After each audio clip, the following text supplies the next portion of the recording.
क्या अब ये बात जानते हैं कि दुनिया में एक ऐसा देश है जहाँ की महिलाओं को दुनिया की सबसे खूबसूरत महिलाओं की तरह देखा जाता है। और सिर्फ महिलाएं ही नहीं बल्कि इस देश की प्राकृतिक सुंदरता और ऐतिहासिक इमारतें यकीन देखने लायक हैं। और इस वजह से हर साल यहाँ आने वाले टूरिस्ट की भी अच्छी खासी भीड़ देखने को मिलती है। और सिर्फ इतना ही नहीं बल्कि सबसे पुरानी वाइन भी इसी देश में है। दोस्तों, हम बात कर रहे हैं एक छोटे लेकिन खूबसूरत देश साइप्रस के बारे में, जिसका इतिहास आज का नहीं बल्कि आज से हजारों साल पुराना है। तो चलिए साइप्रस देश से जुड़े कुछ ऐसे इंटरेस्टिंग फैक्ट इस वीडियो के जरिए जानते हैं। बस आपसे रिक्वेस्ट है कि वीडियो के साथ अंत तक बने रहिएगा। दोस्तों, साइप्रस देश अपने आप में कई तरह के सरप्राइज देता रहता है। जैसे साइप्रस देश एक नहीं बल्कि दो हिस्सों में बटा हुआ है। इसके एक हिस्से को द रिपब्लिक ऑफ साइप्रस के नाम से जाना जाता है, जहां पर ग्रीक लोगों की आबादी ज्यादा है। और उसके एक हिस्से को सिर्फ नॉर्थ साइप्रस के नाम से जाना जाता है, जहां पर रहने वाले तकरीबन 99% लोग इस्लाम धर्म मानने वाले हैं। हालांकि कई बार यहाँ की गवर्नमेंट ने इन दोनों हिस्सों को एक करने की कोशिश की है, लेकिन ना तो ग्रीस लोग नॉर्थ साइप्रस से मिलना चाहते हैं और ना ही नॉर्थ साइप्रस के लोग ग्रीस लोगों के साथ रहना चाहते हैं। हालांकि ऐसा क्यों है, इसके बारे में आगे हम इस वीडियो में जानेंगे। लेकिन साइप्रस देश की एक इंटरेस्टिंग बात यह है, वैसे तो ये देश 16 अगस्त को आजाद हुआ था, लेकिन यहाँ के रहने वाले लोग आजादी 1 अक्टूबर को मनाते हैं। और उसके पीछे एक सबसे बड़ी वजह यह है कि साइप्रस देश में आमतौर पर बहुत ज्यादा गर्मी पड़ती है, जबकि अक्टूबर का महीना ही ऐसा होता है जहाँ थोड़ी बहुत बरसात होती है और उसी दौरान यहाँ का मौसम काफी अच्छा रहता है। इसलिए वहाँ की गवर्नमेंट ने इस देश की आजादी को सेलिब्रेट करने के लिए अक्टूबर का महीना चुना है, ताकि यहाँ के लोग अच्छे से इस दिन को याद करके एंजॉय कर सके। हालांकि इंटरेस्टिंग बात इस देश की ये भी है कि यहाँ की गवर्नमेंट जनसंख्या पर नियंत्रण लगाने के लिए कई तरह के काम समय समय पर करती रहती है। और यहाँ की दीवारों पर भी आपको पॉपुलेशन को कंट्रोल करने के स्लोगन लिखे हुए नजर आ जाएंगे। और यही वजह है कि आज साइप्रस देश की कुल आबादी तकरीबन सिर्फ 12 लाख के आसपास है, क्योंकि यहाँ के लोगों का भी ये मानना है कि जिस देश की जनसंख्या कम होती है वो देश उतनी तेजी से तरक्की करता है। हालांकि आपका इस बारे में क्या कहना है, कमेंट सेक्शन में अपनी राय जरूर दें।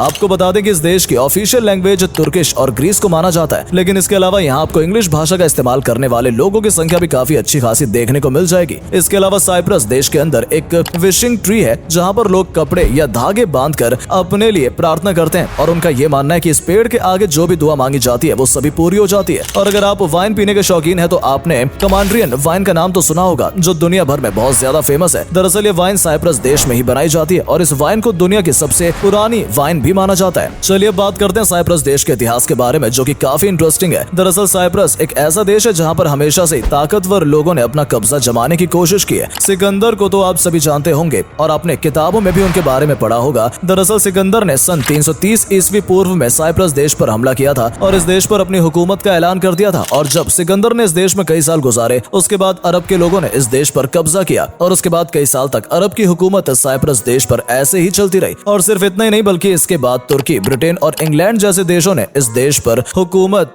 की और फिर आखिरकार 16 अगस्त 1960 को यह देश पूरी तरीके से आजाद हुआ। लेकिन परेशानी ये थी कि आजादी के बाद भी साइप्रस देश को आजादी महसूस तक नहीं हुई, क्योंकि उसी दौरान उस देश में ग्रीस और तुर्की के रहने वाले लोगों की संख्या अच्छी खासी थी और दोनों ही लोगों के रहने सहने का ढंग एक दूसरे से काफी अलग था, जिसकी वजह से तुर्की और ग्रीस के लोगों के बीच लड़ाई हो गई और यह सिलसिला गृह युद्ध तक पहुंच गया। और फिर साल 1964 में अमेरिका को खुद साइप्रस देश में होने वाले गृह युद्ध के हस्तक्षेप करना पड़ा और अमेरिका ने अपनी सेना इस देश में उतारकर शांति बनाए रखने की कोशिश की, जिसके बाद कई सालों तक सरप्राइज देश में शांति भी रही। लेकिन फिर साल 1974 में तुर्की देश ने नॉर्थ साइप्रस वाले हिस्से पर हमला किया और इस पूरे हिस्से को अपने कब्जे में ले लिया। और दोस्तों, इंटरेस्टिंग बात यह है कि आज भी साइप्रस देश का जो हिस्सा आजाद है, उस हिस्से को द रिपब्लिक ऑफ साइप्रस के नाम से जाना जाता है। और जिस पर तुर्की ने कब्जा किया था, उस हिस्से को सिर्फ नॉर्थ साइप्रस के नाम से पहचाना जाता है। वहीं इस देश में रहने वाले लोगों की बात की जाए तो कहा जाता है कि साइप्रस के लोग बहुत ज्यादा इमोशनल होते हैं और इसलिए बहुत जल्दी किसी पर भरोसा नहीं करते। और उसके पीछे शायद बड़ी वजह यह भी हो सकती है कि यहाँ के लोगों ने एक लंबे समय तक अपने देश में गृह युद्ध जैसी स्थिति देखी है। लेकिन साइप्रस के लोग बाहर से आने वाले टूरिस्ट की बहुत ज्यादा रिस्पेक्ट करते हैं और टूरिस्ट साइप्रस में रहकर किन चीजों को एक्सपीरियंस कर सकते हैं, इसके बारे में साइप्रस के लोग उन्हें गाइड भी करते हैं। और शायद यही वजह है कि साइप्रस देश के अंदर हर साल तकरीबन 60 लाख से भी ज्यादा टूरिस्ट आते हैं, जितनी यहाँ की आबादी भी नहीं है। और इस बात को हम इस तरह भी समझ सकते हैं कि साइप्रस देश में इंसानों की संख्या इतनी ज्यादा नहीं है जितनी की यहाँ पर आपको बिल्लियां नजर आ जाएंगी। जी हाँ, बिल्कुल सही सुना आपने। वैसे तो साइप्रस के लोग जानवरों को पालना बड़ा पसंद करते हैं, लेकिन यहाँ मौजूद बिल्लियों के बारे में कहा जाता है कि जब रोमन की क्वीन यहाँ आई थी तो उसी दौरान इस देश में सांप बहुत ज्यादा हुआ करते थे और किसी ने उन्हें बताया कि सांप बिल्ली से डरते हैं, इसलिए वो अपने साथ बहुत छोटी छोटी बिल्लियां भी लेकर आई थी। और तभी से यहाँ के लोग भी बिल्लियों को पालने लग गए और इसलिए आज भी इस देश के अंदर आपको हर जगह कुछ न कुछ नजर आए या ना आए, लेकिन बिल्लियां जरूर नजर आ जाएंगी। आपको जानकर हैरानी होगी कि इस देश की वाइन को तो सबसे पुराना माना ही जाता है। इसके अलावा यहाँ कुछ साल पहले आर्कियोलॉजिस्ट ने रिसर्च की थी, जिसमें उसे एक परफ्यूम की बोतल मिली थी और जब उसकी जांच की गई तो ये पता लगा कि ये परफ्यूम की बोतल तकरीबन 4000 साल पुरानी है और इस वजह से इस परफ्यूम को दुनिया का सबसे पुराना परफ्यूम कहा जाने लगा। हालांकि साइप्रस देश की एक इंटरेस्टिंग बात यह भी है कि वैसे तो इस देश की महिलाओं को बहुत ज्यादा खूबसूरत माना जाता है। जहाँ नॉर्थ साइप्रस की तुर्किश महिलाएं मॉडर्न न होकर भी बहुत खूबसूरत नजर आती हैं, वहीं रिपब्लिक ऑफ साइप्रस की महिलाएं बहुत ज्यादा मॉडर्न होती हैं। लेकिन अजीब बात यह है कि इतनी खूबसूरत महिलाओं के होने के बावजूद भी यहाँ के पुरुष उनसे कुछ देर में छुटकारा पाना चाहते हैं। इसलिए यहाँ पर कुछ कैफे बनाए गए हैं जहाँ पर महिलाओं की एंट्री पूरी तरह से बैन है और ऐसा इसलिए किया गया है ताकि जितने भी पुरुष हैं वो यहाँ पर अपना अकेला समय बिता सके, क्योंकि उनका पूरा दिन अपनी वाइफ या फिर गर्लफ्रेंड के साथ ही गुजर जाता है और ऐसे में वो खुद को कभी भी इतना वक्त दे ही नहीं पाते। आपका इस बारे में क्या कहना है कमेंट सेक्शन में जरूर बताइएगा। तो दोस्तों फिलहाल वीडियो में सिर्फ इतना ही। उम्मीद करते हैं वीडियो में बताए गए इंटरेस्टिंग फैक्ट के जरिए आप साइप्रस देश को काफी करीब से जान पाए होंगे और आखिर क्यों इस देश की आबादी कम है और यहाँ इंसानों से ज्यादा बिल्लियां हैं। इन सभी सवालों के जवाब भी आपको इस वीडियो में देखने को अच्छे से मिल गए होंगे। तो अगर वीडियो पसंद आई है, इससे के जरिए कुछ भी जानने का मौका मिला तो इसे अपने दोस्तों के साथ भी जरूर शेयर करें ताकि उन सभी तक ये जानकारी पहुंच सके। और अगर आप हमारी वीडियो को फेसबुक पर देख रहे हैं तो हमारे फेसबुक पेज को भी जरूर फॉलो कर लें ताकि जब भी हम आपके लिए इस तरह की इंटरेस्टिंग वीडियो लेकर आए तो वो आप तक भी पहुंचे। धन्यवाद।